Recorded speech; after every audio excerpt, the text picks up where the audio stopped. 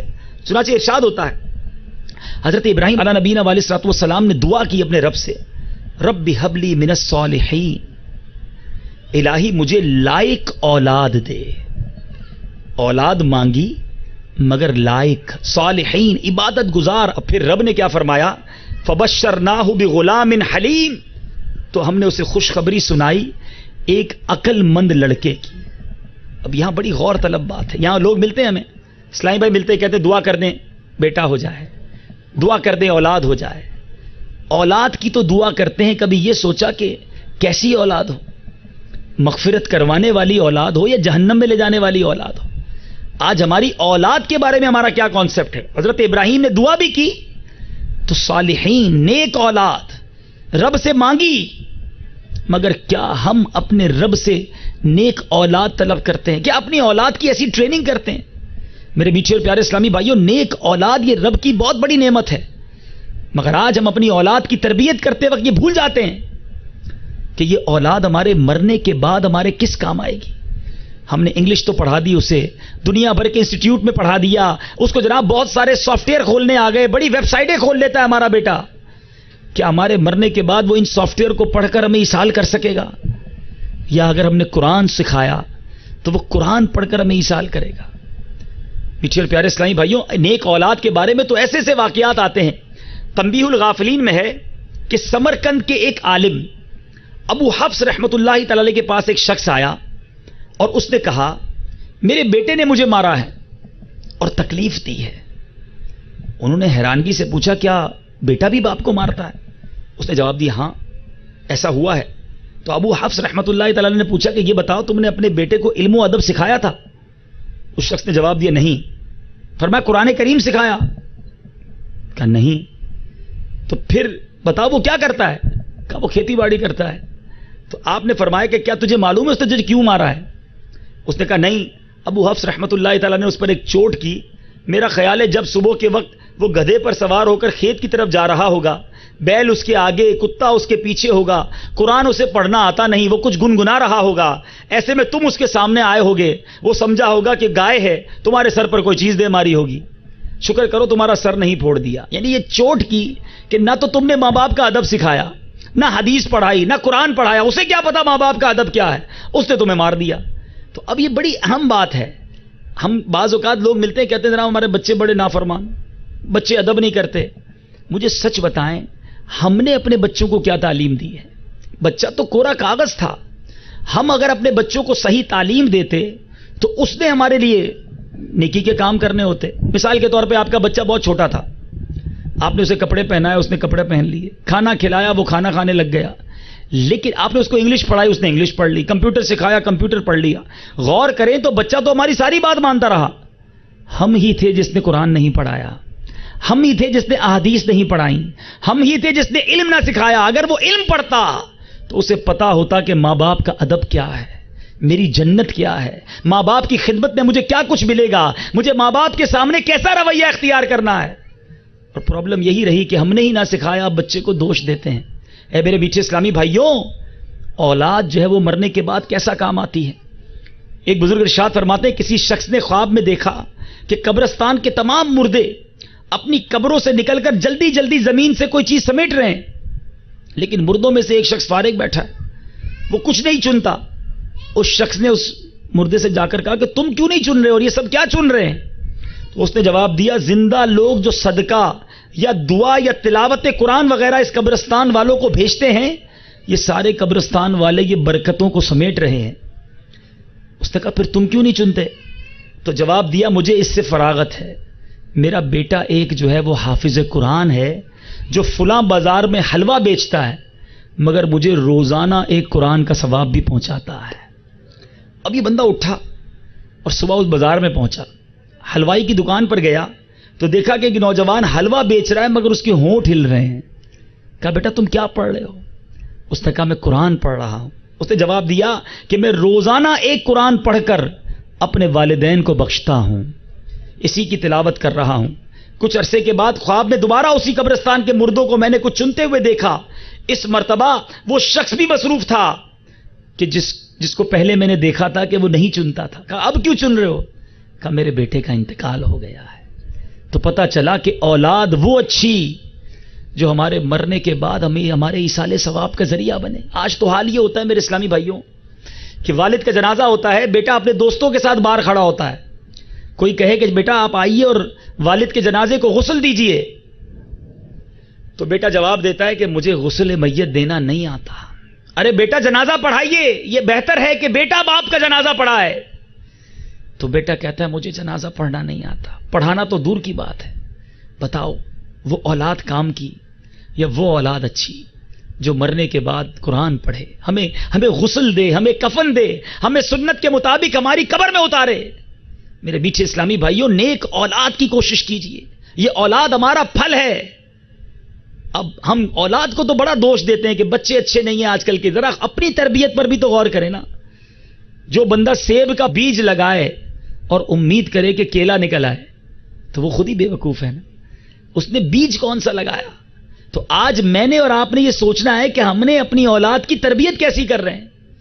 تو بہرحال اب یہاں ساتھ ساتھ چونکہ اولاد پر بات چلی ہے تو جس سے دیکھو ایک ہی تمنا ہوتی ہے کہ اولاد نرینہ کی دعا کر دیں، بیٹے کی دعا کر دیں، بیٹی کو لوگ بوجھ سمجھنے لگے، یہ بھی بہت غلط بات ہے۔ نبی پاک صلی اللہ علیہ وسلم کا فرمان سنیے، میرے آقا نے فرمایا جب کسی کے ہاں لڑکی پیدا ہوتی ہے تو اللہ تعالیٰ اس کے گھر فرشتوں کو بھیجتا ہے جو آ کر کہتے ہیں گھر والوں تم پر سلامتی ہو، پھر فرشتے اس بچی کو اپنے پروں کے سائے میں لے لیتے ہیں اور اس کے سر پر ہاتھ پھیرتے ہوئے کہتے ہیں یہ ایک ناتواں اور کمزور جان ہے جو ایک ناتواں سے پیدا ہوئی ہے، جو شخص اس ناتواں جان کی پرورش کی ذمہ داری لے گا تو قیامت تک مدد خدا اس کے شامل حال رہے گی۔ تو بچی جو ہے وہ اللہ کی بہت بڑی نعمت ہے۔ نبی پاک علیہ الصلوۃ والسلام کا فرمان سنیں، ایسا فرمان، ایسی حدیث جب بھی یہ پڑھتا ہوں اپنی بچی سے اور پیار ہو جاتا ہے۔ میرے آقا فرماتے ہیں بیٹیوں کو برا مت کہو، میں بھی بیٹیوں والا ہوں۔ ہائے ہائے ہائے، کیا انٹریکشن ہے، آپ ذرا غور کیجئے، یہ کتنی پیارا جملہ ہے۔ میرے آقا نسبت اپنی جوڑ رہے ہیں، بیٹیوں کو برا مت کہو، میں بھی بیٹیوں والا ہوں۔ بے شک بیٹیاں تو بہت محبت کرنے والیاں، غم گسار اور بہت زیادہ مہربان ہوتی ہیں۔ آج بیٹی پیدا ہو جائے، ایک بیٹی دوسری بیٹی ہو گئی تو گھر میں ہنگامے شروع، ساس بہو کو تانے دینا شروع کر دے، مرد اپنی عورت کو برا بھلا کہے، ارے اس بیچاری کے اختیار میں ہے یہ۔ بلکہ اب تو سائنٹیفکلی بھی یہ پروف ہو گیا کہ بچہ یا بچی جو ہونا ہے اس میں بہت زیادہ کردار مرد کا ہے، اس کے اپنے جو معاملات ہیں اس کا کردار ہے، مگر جناب صرف دوش عورت کو دیا جاتا ہے۔ حالانکہ جس کے یہاں 3 بیٹیاں ہوں، گھبرانا نہیں، ڈرنا نہیں، اس پر واویلا مت کرنا۔ سنو نبی پاک علیہ الصلوۃ والسلام کا فرمان، جس کی 3 بیٹیاں ہوں وہ ان کا خیال رکھے، ان کو اچھی رہائش دے، ان کی کفالت کرے تو اس کے لیے جنت واجب ہو جاتی ہے۔ اب اللہ ہمارے صحابہ کرام کو اور ان کے مزارات پر کروڑوں انوار و تجلیات کی بارش برسائے۔ ایسے پیارے پیارے سوالات کرتے، ہو سکتا ہے آپ میں سے کوئی ایسا بیٹھا ہو کہ جس کی 2 بیٹیاں ہوں، حدیث تو سن لی، صحابہ کرام میں سے کسی نے عرض کی یا رسول اللہ اگر کسی کی 2 ہوں تو؟ میرے آقا علیہ الصلوۃ والسلام نے فرمایا 2 ہوں تب بھی، یعنی 2 ہوں تب بھی جنت واجب ہو جاتی ہے. اب وہ ایک بیٹی والا بھی ہم میں سے کوئی ہوگا. میری بھی الحمدللہ ایک منی ہے. تو جب میں نے یہ حدیث پاک پڑھی تو پھر جب صحابی نے سوال کیا تو اپنی بھی امید بڑھ گئی. عرض کیا یا رسول اللہ صلی اللہ علیہ وسلم اگر کسی کی ایک بیٹی ہو؟ میرے آقا علیہ الصلوۃ والسلام نے فرمایا اگر ایک ہو تو بھی، یعنی ایک بیٹی بھی ہو اور اس کی اچھی پرورش کرے، اس کا خیال رکھے، اس کی اچھی کفالت کرے، اللہ تعالیٰ اس کے لیے جنت واجب قرار دے دیتا ہے. ارے یہ بچیاں تو جنت میں جانے کا ٹکٹ ہے اور انہی کو برا بھلا سمجھتے ہو، انہی کے بارے میں آپ واویلا کرتے ہیں. کبھی نہیں. بے شک بیٹا بہت بڑی نعمت ہے لیکن بیٹی چھوٹی نعمت نہیں. اس پر دل برداشتہ نہیں ہونا چاہیے. بیٹی کو رحمت سمجھ کر اور اس وجہ سے کبھی بھی گھر میں جھگڑا نہیں ہونا چاہیے. اللہ کرے کہ ناظرین میں جو مجھے سن رہے ہیں اگر اس وجہ سے آپ کی نا اتفاقی ہے ختم کیجئے. ان بچیوں کو نعمت سمجھیے. مگر پھر وہیں آؤں گا کہ اب جناب آپ سنیں کہ بھائی ہم نے بیان میں سنا تھا بچی کی اچھی پرورش کرنی ہے تو اب جناب ہم اپنی بچی کو بہت اچھا کھلائیں گے، پلائیں گے، پہنائیں گے. بالکل کریں، جتنا اللہ نے آپ کو دیا کریں، لیکن ہر نعمت، ہر آسائش دینے کی شرعی باؤنڈریز ہیں. بچی کی ضد پوری کرنے کے لیے اسے بے پردہ نہیں چھوڑیں گے، بے حیائی کے اسے کام نہیں کرنے دیں گے، اس کو مردانہ لباس نہیں پہننے دیں گے. اب جناب لوگ کہتے ہیں ہم بچوں کی خوشی کے لیے کرتے ہیں، لیکن یاد رکھیں بچوں کو یقیناً خوش کرنا چاہیے، مگر بے وقوف ہے وہ شخص جو بچوں کو خوش کرتے کرتے رب کو ناراض کر دیتا ہے. رب کی رضا پہلے ہے. جو ہمیں باؤنڈری دی ہے شریعت نے اسی میں ہم اپنی بچوں کی امی، بچوں اور گھر والوں کی خیال کریں گے، ان کی کفالت کریں گے. تو بہرحال موضوع کہیں اور چلا گیا. حضرت ابراہیم علیہ الصلوۃ والسلام نے دعا کی کہ یا اللہ مجھے لائق اولاد دے.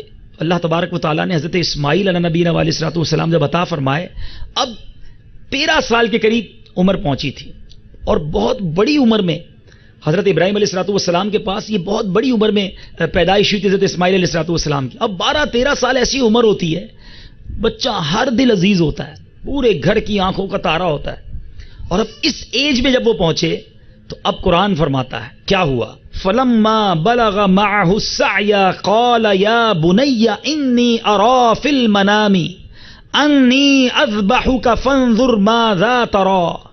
اب کہتے ہیں پھر جب وہ اس کے ساتھ کام کے قابل ہو گیا، حضرت ابراہیم علیہ الصلوۃ والسلام نے خواب دیکھا. اور اس خواب میں کیا دیکھا؟ اپنے بیٹے سے کہہ رہے ہیں اے بیٹے میں نے خواب دیکھا ہے کہ میں تجھے ذبح کرتا ہوں، اب تو دیکھ تیری کیا رائے ہے. اب غور طلب بات یہ، یہاں علماء نے بڑی پیاری بحث لکھی ہے، جس کو ذبح کرنا ہے، جس کے بارے میں خواب دیکھا ہے، اسی سے پوچھ رہے تیری کیا رائے ہے. اب یہ پوچھا کیوں، مشورہ کیوں کیا؟ علماء کہتے ہیں پہلے عرض کی تھی نا یا اللہ لائق اولاد دے، نیک اولاد دے. اب حضرت ابراہیم علیہ الصلوۃ والسلام کو رب کی یہ عطا بتانا مقصود ہے کہ اس بیٹے سے پوچھو گے تو جواب بھی بڑا اچھا ملنا ہے. کیا جواب دیا اس نیک بیٹے نے؟ سنو کیسا بیٹا تھا. کیا کہتے ہیں؟ قال یا ابت افعل ما تؤمر، اے میرے باپ کیجئے جس بات کا آپ کو حکم ہوتا ہے. ستجدنی انشاء اللہ من الصابرین، خدا نے چاہا تو قریب ہے آپ مجھے صابر پائیں گے. تو پھر کیا ہوا؟ فلما اسلم وتلہ للجبین، جب دونوں نے ہمارے حکم پر گردن رکھی اور باپ نے بیٹے کو ماتھے کے بل لٹایا، اس وقت کا حال نہ پوچھ. وَنَادَيْنَاهُ أَن يَا إِبْرَاهِيمُ، اور ہم نے ندا فرمائی کہ اے ابراہیم قد صدقت الرؤیا، بے شک تو نے خواب سچ کر دکھائی. اِنَّا كَذَلِكَ نَجْزِي الْمُحْسِنِينَ، اور ہم ایسا ہی صلہ دیتے ہیں نیکوں کو. ان هذا لهو البلاء المبین، بے شک یہ روشن جانچ تھی، ایک ایسا ایگزام تھا جس میں حضرت ابراہیم کامیاب ہوئے. اور پھر کیا فرمایا قرآن نے؟ وَفَدَيْنَاهُ بِذِبْحٍ عَظِيمٍ، ہم نے ایک بڑا ذبیحہ اس کے صدقے میں دے کر اسے بچا لیا. وَتَرَكْنَا عَلَيْهِ فِي الْآخِرِينَ، ہم نے پچھلوں میں اس کی تعریف باقی رکھی. سلام علی ابراہیم، سلام ہو ابراہیم پر. كَذَلِكَ نَجْزِي الْمُحْسِنِينَ، ہم ایسا ہی صلہ دیتے ہیں نیکوں کو. انہو من عبادنا المؤمنین، بے شک وہ ہمارے اعلیٰ درجے کے کامل الایمان بندوں میں ہے. قرآن مجید فرقان حمید کی تفاسیر پڑھیں. سبحان اللہ. حضرت ابراہیم کو خواب آیا اور خواب میں آپ نے دیکھا کہ آپ کے بیٹے کو آپ ذبح کر رہے ہیں. یاد رہے نبی کا خواب جو ہوتا ہے نا وہ وحی ہوتا ہے. آپ کا اور میرے خواب پہ اس طرح کا عمل نہیں ہم کریں گے. یاد رکھیں, کسی کے خواب میں آیا کہ بچے کو ذبح کر رہا ہوں, صبح اٹھ کے ذبح کرنے لگے, آپ کے میرے خواب کی کوئی حیثیت نہیں. جو انبیاء کا خواب ہے وہ وحی ہوتا ہے. 8 ذوالحجہ کو آپ کو خواب آیا, پہلا خواب. جب خواب آیا تو آپ تذبذب میں پڑ گئے, سوچ بچار میں پڑ گئے کہ کیا واقعی مجھے میرے بیٹے کو ذبح کرنے کا حکم دیا گیا. تفسیر کبیر میں ہے کہ اس دن کو یوم ترویہ کہا جاتا ہے. 8 ذوالحجہ کو یوم ترویہ کیوں کہا جاتا ہے کہ ترویہ کے معنی ہی سوچو بچار کے ہیں. آپ سوچو بچار کی کیفیت میں تھے. جب 9ویں رات سوئے تو پھر خواب آیا. اب آپ کو کنفرم ہو گیا کہ مجھے ہی حکم دیا جا رہا ہے کہ میں اپنے بیٹے کو ذبح کروں. تو اب یوم عرفہ, عرفہ کہتے ہیں پہچان کا دن, پہچاننا. اس دن آپ یہ پہچان گئے, کنفرم ہو گیا, اس لیے 9 ذوالحجہ کو یوم عرفہ کہا جاتا ہے. اور پھر 10 ذوالحجہ کو آپ نحر کرنے چلے, ذبح کرنے چلے. یوم النحر جو 10 ذوالحجہ کو کہا جاتا ہے کہ ذبح کا دن, اس کی نسبت یہی ہے کہ حضرت ابراہیم علیہ الصلوۃ والسلام انہیں ذبح کرنے چلے. اے میرے میٹھے اسلامی بھائیوں, اب ہوا یہ, ایک روایت کے مطابق آپ نے اپنی زوجہ سے کہا کہ میں اپنے بچے کو لے جا رہا ہوں, دعوت میں لے جا رہا ہوں, اس کو تیار کر دو. اب آپ کی زوجہ نے, حضرت حاجرہ رضی اللہ تعالیٰ عنہ نے خوب نہلایا دھلایا, اچھے کپڑے پہنائے, بالوں میں تیل لگایا, حضرت ابراہیم کے ساتھ کر دیا. مگر شیطان کب یہ دیکھ سکتا ہے؟ شیطان سب سے پہلے بی بی حاجرہ رضی اللہ تعالیٰ عنہ کے پاس پہنچا, اور یہ تفسیر میں واقعات موجود ہیں کہ ان کے پاس پہنچا اور کہا کہ تمہیں پتہ ہے تمہارے بیٹے کو کہاں لے گئے؟ کہا میرے بیٹے کو دعوت میں لے گئے. کہا دعوت میں نہیں لے گئے, اپنے بیٹے کو آج ذبح کریں گے. اب بی بی حاجرہ کہتی کیا کوئی باپ بھی اپنے بیٹے کو ذبح کرتا ہے؟ کہا ہاں وہ ذبح کریں گے کیونکہ یہ رب کا حکم ہے, انہیں رب کی طرف سے حکم ملا ہے. دیکھو ماں کیسی ہوتی ہے. آج وہ مائیں غور کریں جو اپنے بچوں کو دین کے راستے پر جانے سے روکتی ہیں. معاذ اللہ ایسی مائیں بھی موجود ہیں جو بیٹے سے کہتی ہیں تم داڑھی رکھ لو گے تو میں تمہیں اپنا دودھ نہیں بخشوں گی. نیکی کے کام میں جانے سے ماں رکاوٹ بنتی ہے. ایک وہ بھی ماں ہے, دعاؤں سے بیٹا ملا ہے, ابھی 12-13 سال کی عمر ہے. ماں کہتی ہے اگر رب کا حکم ہے تو میرا بیٹا قربان کرنے کے لیے میں تیار ہوں. اب حضرت ابراہیم علیہ نبینا علیہ الصلوۃ والسلام کے راستے میں آیا. ایک روایت کے مطابق شیطان بہت بڑے جسم کے ساتھ آگے کھڑا ہو گیا کہ آپ کا راستہ روک لے. یہ وہی مقام ہے اے حاجیوں, اللہ تعالی ہم سب کو بار بار حج کی سعادت عطا فرمائے. وہ مقام جہاں آج ہم رمی کرتے ہیں, وہاں شیطان آ کر کھڑا ہو گیا. آپ نے 7 کنکر مارے, راستے سے وہ ہٹ گیا. تھوڑا اور آگے گئے, پھر آ کر کھڑا ہو گیا. آپ نے مزید کنکر مارے, پھر وہ راستے سے ہٹ گیا. بہرحال 3 بار یہ معاملہ ہوا. اب ذبح کی باری آتی ہے. بیٹے سے مشورہ تو پہلے ہی ہو چکا تھا کہ بیٹا اگر مجھے رب کی طرف سے یہ حکم ملا ہے تم کیا کہتے ہو؟ قرآن نے کہا نا کہ اے میرے والد صاحب آپ کو جو رب کا حکم ہے کیجئے, آپ مجھے صابر پائیں گے. اب کہا والد صاحب میری 3 گزارشات ہیں, میری 3 باتیں ہیں وہ ذرا سن لیجئے. آپ مجھے ذبح کرنا چاہتے ہیں تو میرے ہاتھ پیروں کو باندھ دیجئے, کیونکہ میں جب تڑپوں گا تو میرے خون کے چھینٹے کہیں آپ پر نہ آ جائیں. آپ میرے والد ہیں, آپ کی بے ادبی نہ ہو جائے. اور پھر دوسرا یہ کیجئے گا کہ مجھے الٹا لٹا دیجئے, میرا چہرہ نیچے کر دیجئے گا, کیونکہ جب آپ اگر سیدھا میرا چہرہ رکھیں گے تو میرے چہرے پر آنے والی تکلیف آپ سے نہیں دیکھی جائے گی. اور فرمایا والد صاحب جب ذبح کر لیں تو میری والدہ کو میرا سلام پہنچا دیجئے گا. ذرا سوچیں کیسی قربانی ہو رہی ہے. اب بہرحال حضرت ابراہیم علیہ نبینا علیہ الصلوۃ والسلام نے حضرت اسماعیل کو لٹایا اور اب چھری چلائی گئی. مگر رب کی قدرت دیکھیں, چھری گلے پہ تو حضرت اسماعیل کے چل رہی ہے, مگر جنت سے ایک ذبیحہ, ایک مینڈھا, ایک دمبا بھیجا گیا اور اس دمبے کو حضرت اسماعیل کی جگہ پر ذبح کر دیا گیا. اے میرے میٹھے اور پیارے اسلامی بھائیوں, مگر حضرت ابراہیم نے تو اپنا کام کر دیا تھا, حضرت اسماعیل نے تو قربانی دے دی تھی, جبھی تو رہتی دنیا انہیں ذبیح اللہ کے نام سے یاد کرتی ہے. اور جو وہ مینڈھا تھا نا, اس کی بھی بڑی دلچسپ تفسیر ہے. علماء لکھتے ہیں کہ یہ وہ مینڈھا ہے جو حابیل اور قابیل نے, حضرت آدم علیہ السلام کے بیٹوں نے, یہ بھی قرآنی واقعہ ہے, اللہ کرے آپ نے پڑھا ہو یا سنا ہو, کہ انہوں نے سب سے پہلے جب قربانی دی تھی, اللہ کی راہ میں کچھ ہدیہ پیش کیا تھا, تو اس وقت حابیل نے ایک مینڈھا دیا تھا. وہ قبول کر لیا گیا تھا. تو وہ مینڈھا جو تھا وہ جنت میں 40 سال تک چرتا رہا اور پھر جبریل امین وہی مینڈھا جنت سے لے کر آئے تھے. اور اس مینڈے کے جو سینگ ہیں یہ ایک روایت کے مطابق کعبے شریف کا جو میزاب ہے پر نالا ہے اس پر بہت عرصے تک لگے رہے، مگر بعد میں کسی وجہ سے کعبے شریف میں آگ لگ گئی تھی تو وہ سینگ بھی جل گئے. بہرحال اے میرے بیٹھے اسلامی بھائیوں، یہ واقعہ سنانے کا مقصد کیا ہے؟ ہمیں یہ احساس ہو کہ جو ہم جانور لیتے ہیں، ہم قربانی کرتے ہیں، ہماری نیت کیا ہونی چاہیے. ہم تو آج کہیں دکھلاوے کے لیے قربانی ہو رہی ہوتی ہے، فلاں حاجی صاحب نے اتنے لاکھ کا جانور لیا ہے، فلاں نے یہ لیا ہے، فلاں نے وہ لیا ہے، لوگ دیکھنے آئیں گے، ہم لوگوں کو بتاتے پھرتے میں نے اتنے کا لیا ہے. یقیناً اچھا جانور لینا چاہیے، بہترین جانور لینا چاہیے، مگر انٹینشن کیا ہے، نیت کیا ہے؟ اللہ کی رضا یا لوگوں کی واہ واہ؟ اگر اللہ کی رضا ہے تو بہت اچھی بات ہے، اور اگر واہ واہ کے لیے ہے اے میرے میٹھے اسلامی بھائیوں تو پھر اس کا اجر نہیں ملنا. ہمیں بھی قربانی دینی ہے. ان اللہ والوں نے تو اپنا بیٹا قربان کر دیا، کربلا والوں نے. اب دیکھیں نا، محرم کا مہینہ ذوالحجہ کے فوراً بعد ہے، آخری مہینہ بھی قربانی کا درس دے رہا ہے، پہلا مہینہ بھی قربانی کا درس دے رہا ہے. کربلا والوں نے سب کچھ لٹا دیا نا. تو یہ قربانی دینے والوں کی داستانیں ہیں، مگر آج میں اور آپ کیا قربانی دے رہے ہیں؟ ہم تو اپنے وقت کی قربانی نہیں دیتے، ہم اپنی خواہشات کی قربانی نہیں دیتے. میرا آج ذہن بن گیا غلط کام کرنے کا، بس کرنا ہے. آج برا کام کرنا ہے تو کرنا ہے، بس آج ذہن بن گیا فلم دیکھنی تو دیکھنی ہے. ارے کب میں نے اپنے ارادوں کو قربان کیا کہ میرے رب کی طرف سے منع ہے، میری شریعت مجھے منع کرتی ہے. ہم کسی چیز کو قربان نہیں کرتے، انہوں نے سب کچھ قربان کیا. اے میرے میٹھے اور پیارے اسلامی بھائیوں، جب بات چلی ہے قربانی کی تو آئیے کچھ قربانی کے فضائل بھی بتاتا چلوں اور آپ کے ایمان مزید تازہ ہوتے چلے جائیں. یاد رکھیے نبی پاک علیہ الصلوۃ والسلام کا ارشاد ہے، قربانی کرنے والے کو قربانی کے جانور کے ہر بال کے بدلے میں ایک نیکی ملتی ہے. اب کتنی بال ہوتے ہیں اس میں؟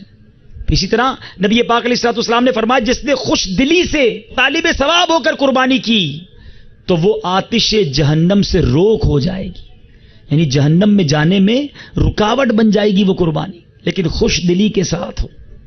یہ بڑا مسئلہ ہے. ہم میں سے بہت سارے لوگ عبادت کرتے ہیں اس میں خوش دلی نہیں ہوتی، رسپانسبلٹی، فارمیلٹی، بوجھ. یار رمضان آ گیا، اب روزے رکھنے ہی پڑیں گے، اب تراویح پڑھنی پڑے گی، سال پورا ہو گیا اب زکوٰۃ دینی پڑے گی، اچھا بھائی بقرعید آ گئی اب قربانی کرنی پڑے گی، اتنے لاکھ کا پھر خرچہ. یہ خوش دلی کہاں ہے؟ یہ تو بوجھ ہے. حالانکہ ہونا یہ چاہیے کہ زکوٰۃ دینے والا یہ سوچے، میرے مولا تیری مہربانی، تو نے مجھے دینے والا بنایا، مانگنے والا نہیں بنایا ہے. شکر بھی ادا کرے اور زکوٰۃ بھی پوری ادا کرے.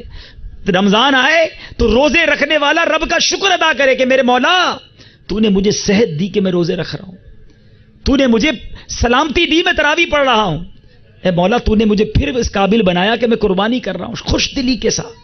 ایک اور بڑی پیاری حدیث سنیے، نبی پاک علیہ الصلوۃ والسلام نے بی بی فاطمہ سے فرمایا، اے فاطمہ اپنی قربانی کے پاس موجود رہو، کیونکہ اس کے خون کا پہلا قطرہ گرے گا اور تمہارے سارے گناہ معاف کر دیے جائیں گے. یہ ہے قربانی. تو ضرور کیجئے، مگر اچھی نیتوں کے ساتھ، خوش دلی کے ساتھ، اللہ کی رضا حاصل کرنے کے، لوگوں کو دکھانے کے لیے نہیں. اور یہاں ایک اور وسوسے کی بھی کاٹ کر دوں. وہی لاجیکل لوگ جو کچھ بن گئے ہیں اور اپنے اپنے فارمولے لے کر آ گئے. اب جناب ایک بحث بڑی ہونے لگی ہے کہ قربانی کے جانور میں اتنا پیسہ خرچ کرنے سے بہتر ہے کسی غریب کی مدد کر دی جائے، یہ پیسہ جو ہے کہیں اور لگا دیا جائے. اب بتائیں میری عقل چلے گی، میری سوچ چلے گی، یا شریعت کے احکام چلیں گے؟ نبی پاک علیہ الصلوۃ والسلام کا فرمان سنیے. میرے آقا فرماتے انسان بقرعید کے دن کوئی ایسی نیکی نہیں کرتا جو خون بہانے سے زیادہ پیاری ہو. بھائی غریبوں کی مدد بھی اللہ کی بارگاہ میں ثواب حاصل کرنے کے لیے کرو گے نا، لیکن اللہ کی طرف سے یہ فرمان، اللہ کے رسول کی طرف سے یہ فرمان ہے کہ اس دن سب سے افضل عمل یہ ہے کہ بندہ اس کی راہ میں خون بہائے، قربانی دے. اور میرے آقا فرماتے ہیں قربانی قیامت میں اپنے سینگوں، بالوں اور کھروں کے ساتھ آئے گی، اور قربانی کا خون زمین پر گرنے سے پہلے اللہ کے ہاں قبول ہو جاتا ہے. تو اچھا جانور جن کو اللہ نے نوازا بہترین جانور کریں، لیکن نیت پھر وہی لا رہا ہوں بات کہ اللہ کی رضا کی نیت ہونی چاہیے، اور پھر ساتھ ساتھ وہ یاد آئے قربانی کہ حضرت اسماعیل کو قربان کرنے چلے تھے حضرت ابراہیم، کیا میں اپنی خواہشات، اپنے نفس کو، اپنے گناہوں کی عادت کو قربان کرنے کے لیے تیار ہوں؟ کیا میں اپنے رب کی بارگاہ میں کوئی قربانی دینے کے لیے تیار ہوں؟ آج ہمارا حال تو یہ ہے کہ بس جناب میرا کام سیدھا ہو جائے، بس کسی طرح میرا مال بڑھ جائے، کسی طرح میں دنیا میں بہتر ہو جاؤں، اس کے لیے کچھ بھی کرنا پڑے اس کے لیے راضی ہو جاتے ہیں۔ قرآن مجید فرقان حمید کی 4 پارے کی پہلی آیت سنیے، اللہ تبارک و تعالیٰ کیا ارشاد فرماتا ہے، ہمیں ہمارا دین کیا درس دیتا ہے۔ چنانچہ ارشاد ہوتا ہے، اللہ تبارک و تعالیٰ ارشاد فرماتا ہے، بسم اللہ الرحمن الرحیم، لن تنالوا البر حتی تنفقوا مما تحبون۔ ترجمہ کنز الایمان، تم ہرگز بھلائی کو نہ پہنچو گے جب تک راہ خدا میں اپنی پیاری چیز خرچ نہ کرو، اپنی پیاری چیز خرچ نہ کرو۔ خزائن العرفان میں اس آیت کے تحت صدر الافاضل مولانا نعیم الدین مراد آبادی لکھتے ہیں کہ حضرت سیدنا حسن بصری کا قول ہے، جو مال مسلمان کو پیارا ہو اسے رضائے الہی کے لیے خرچ کرے، وہ اس آیت میں داخل ہے کہ ایک ہی کھجور کیوں نہ ہو۔ حضرت عمر بن عبدالعزیز کے بارے میں آتا، آپ شکر کی بوریاں خرید کر بانٹا کرتے، لوگوں نے کہا حضرت آپ پیسے بانٹ دیں، فرمایا مجھے شکر بڑی اچھی لگتی ہے، میں چاہتا ہوں جو مجھے اچھا لگتا ہے میں وہ راہ خدا میں خرچ کروں۔ آج ہمارا حال کیا ہے؟ جو بچ گیا وہ راہ خدا میں دینا ہے، جو سڑ گیا وہ راہ خدا میں دینا ہے۔ کھانا بچ گیا غریبوں کو دے دو، کپڑے پھٹ گئے اب جناب غریبوں کو دے دو، رضائی میں سوراخ ہو گیا اب جناب اسے مدرسے بھیج دو۔ جو بچ گیا پیارا نہیں، اچھا نہیں میرے پیارے اسلامی بھائیوں، ذرا غور کیجئے، اللہ کی راہ میں گھٹیا مال جس رب نے دیا، احسان کیا مجھ پر رب نے، تم ہرگز اس وقت تک بھلائی کو نہ پہنچو گے۔ قرآن کہتا ہے جب تک اپنی پیاری چیز راہ خدا میں خرچ نہ کرو۔ ہمارا حال کیا؟ ہمارا تو اس معاملے میں ایسا برا حال ہے کہ مثال کے طور پہ ہمارے 3-4 بچے ہوں، بچوں پہ بات ہوئی نا، کوئی بچہ بڑا بریلینٹ مائنڈڈ ہو، بڑا ہوشیار، حساب کتاب بھی اچھا کر لیتا ہو، پڑھائی میں بھی دل لگاتا ہو، ہم کہتے ہیں اس کو ڈاکٹر بنائیں گے۔ دوسرا اکاؤنٹس میں بڑا اچھا ہے، اس کو اکاؤنٹنٹ بنائیں گے۔ تیسرا جناب بڑے پرزے ارزے کھولتا رہتا ہے، گھر کے بھی چیزیں بنا لیتا ہے، اس کو انجینئر بنائیں گے۔ چوتھا بچہ جس کی زبان بھی عقلاتی ہے، پیر بھی تھوڑا لنگڑا سا ہے، یاد بھی کچھ نہیں کرتا، ہم کہتے ہیں اس کو مدرسے میں ڈال دو۔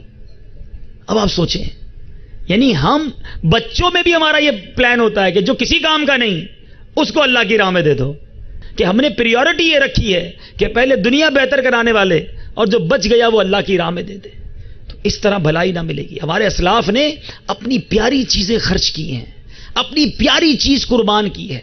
تو ہے میرے میٹھے اسلامی بھائیوں، جب بھی راہ خدا میں قربانی کی بات آئے بہترین چیز قربان کریں، اپنی سپیریئر چیز دیں، کیونکہ دیا تو رب نے ہے نا، کیا وہ دوبارہ نہیں دے سکتا؟ اس سے اچھی نہیں دے سکتا؟ ضرور دے سکتا ہے۔ ہم دینے والے تو بنے، ہم قربانی کرنے والے تو بنے۔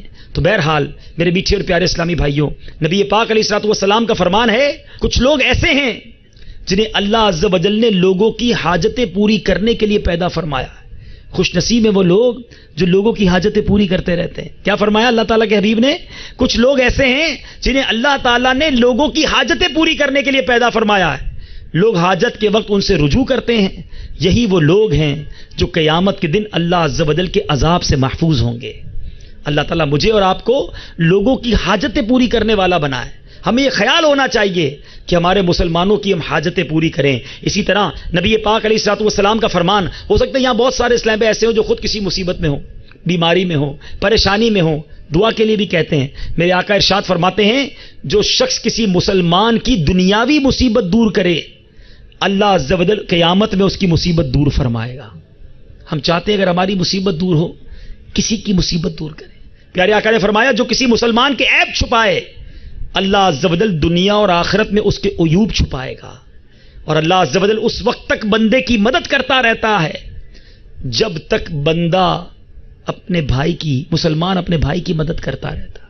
آپ کسی کی مدد کرتے رہیں، آپ کی مدد ہوتی رہے گی۔ اے میرے میٹھے پیارے اسلام بھائی، ایک بار حضرت سیدنا ابو سعید خدری رضی اللہ تعالیٰ عنہ فرماتے ہیں کہ سرکار دو عالم صلی اللہ تعالی وسلم کے ساتھ شریک سفر تھے۔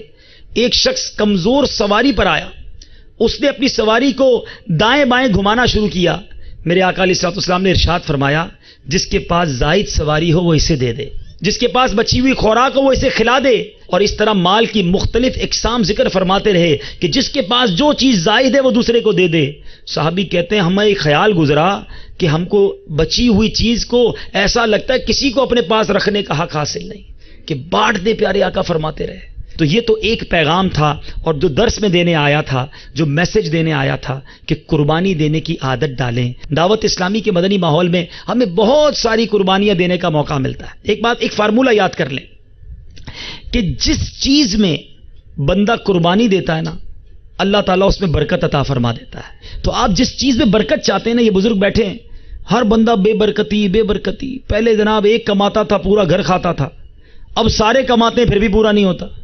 تو برکت کہاں گئی؟ قربانی دینا چھوڑ دیا ہم نے, ایثار کرنا چھوڑ دیا, مسلمانوں کا بھلا سوچنا چھوڑ دیا. ہمارے بزرگ بڑی پیاری بات کرتے تھے, سب کا بھلا سب کی خیر, سب کے بھلے میں اپنی خیر. آپ سب کا بھلا سوچیں, اچھا سوچیں, انشاءاللہ آپ کے لیے بھی خیر ہو جائے گی. تو اللہ تعالیٰ سے دعا ہے کہ رب کریم ہمیں مسلمانوں کا خیر خواہ بنا دے, ہمیں اپنی راہ میں قربانی دینے کا جذبہ عطا فرمائے. بدلا تو جہنم ہی تھا, میں تو چاہتا مجھے سرکار نے جانے نہ دیا.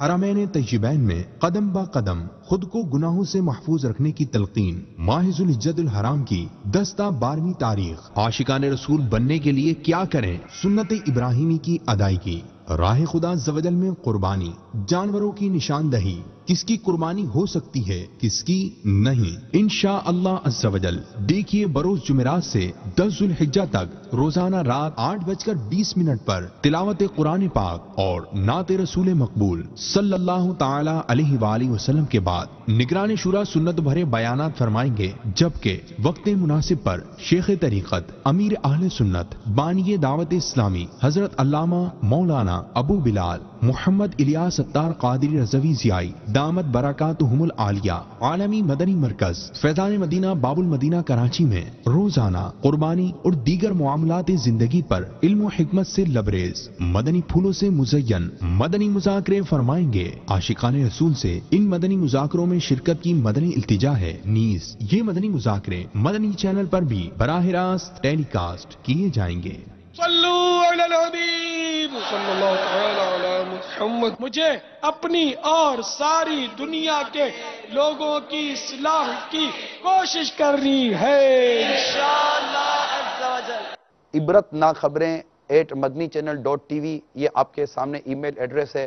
اگر آپ کوئی عبرتناک خبر اپنے اطراف میں پاتے ہیں, کوئی اپنے ساتھ ایسا واقعہ پاتے ہیں کہ جو آپ کے ساتھ اللہ نہ کرے ہوا ہو, تو آپ بھی شرعی تقاضے پورے کرتے ہوئے آپ ہمیں یہ ای میل کر سکتے ہیں.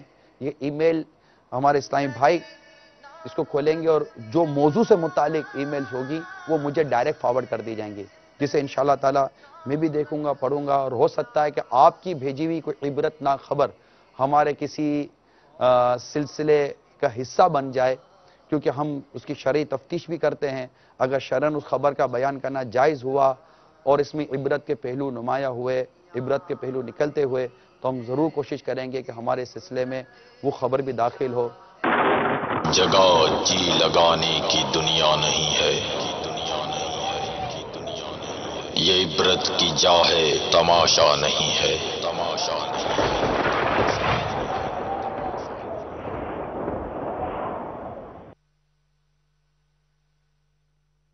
جان ہے عشق مصطفیٰ, اس سلسلے کا نام ہے. کاش روز فضوں کرے خدا, جس کو ہو درد کا مزہ ناز دوا اٹھائے. کیوں؟ آج ہم سنیں گے یاد مصطفیٰ کے تعلق سے صحابہ, صحابیات, صالحین کس طرح رحمت للعالمین صلی اللہ علیہ وسلم کو یاد کیا کرتے تھے. دنیا کے اندر غم ہی غم ہے, دکھڑے دکھڑے, پریشانیاں پریشانیاں, دشواریاں, تنگ دستیاں, ناچاکیاں, ٹینشن, ڈپریشن, اور غم مصطفیٰ مل گیا تو زندگی کا مزہ ملے گا, اور نبی کی یاد میں کھو جائے گا وہ خدا پاک کا ہو جائے گا. جو نبی کی یاد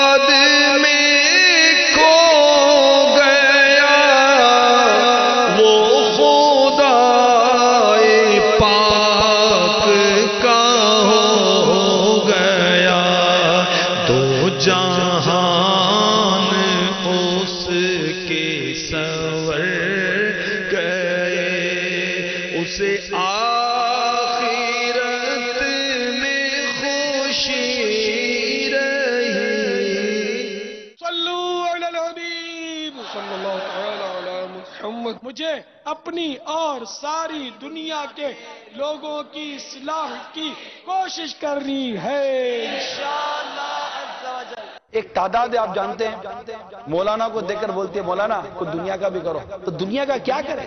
دھوکہ دے، ڈنڈی مارے، وعدہ خلافی کرے، جھوٹ بولے، بد نگاہیاں کرے، بازار میں رہ کر نماز قضا کرے، کیا دنیا کا کرے بھائی؟ کیا یہ مانگ کر کھاتے ہیں یا محتاجی کی زندگی گزارتے ہیں؟ معاذ اللہ۔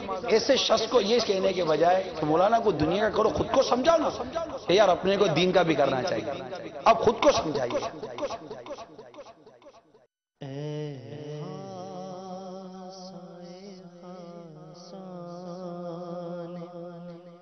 رسل بات دعا ہے، امت پہ تیری آ کے عجب وقت پڑا ہے، امت پہ تیری آ کے عجب وقت پڑا ہے، جو دین بڑی شان سے نکلا تھا وطن سے، جو دین بڑی شان سے نکلا تھا وطن سے، پردیس میں وہ آج غریب الغربا ہے، پردیس میں وہ آج غریب الغربا ہے، جس دین کے مدعو تھے کبھی قیصر و کسریٰ، خود آج وہ مہمان سرائے فقراء ہے، امت پہ تیری آ کے عجب وقت پڑا ہے۔ For سیلاب زدگان MCB Cloth Market Branch Karachi Branch Code 0063 Swift MUCB PKKA Title Dawat Islami Earthquake RF Account number 006301007586 IBAN PK30 MUCB 006301007586 بھر دے یا اللہ میری جھولی بھر دے، ان el mundo entero vijaré la suna del profeta del vulgare, sea China, Bangladesh o sea Inglaterra, por el orden del murshid sacrificará aunque sea el alma. En la juventud la inmunidad es mayor, por lo cual el joven no enfermarse mucho. Pero el plan de acción es que abstencia desde la juventud para que su envejecimiento sea bueno. Si usted actuara sobre este punto, este es el beneficio para usted. Ahora no sabes, pero desde la juventud estos elementos se mezclan en la sangre poco y poco. Y cuando uno ser anciano debe ser débil, aunque se ve fuerte, pero actualmente es débil. Y sus nervios son débiles. Y las paredes de las venas de estas personas son rígidos y además son estrictos. Y por lo cual su paseo son muy débil y tiene bloqueo tempranamente. La piel también ser rígidos, por lo cual le causa prurito y otras enfermedades de la piel. Y se ve generalmente en los ancianos. Causa la sequedad y caída de los pelos. Hay un dicho que en el envejecimiento hay 100 enfermedades. Por lo cual, si usted quiere tranquilidad en su envejecimiento y saludable para que usted hacer adoración en esta edad, tiene que hacer abstenencia desde la juventud. Por eso, controlar su peso adecuadamente.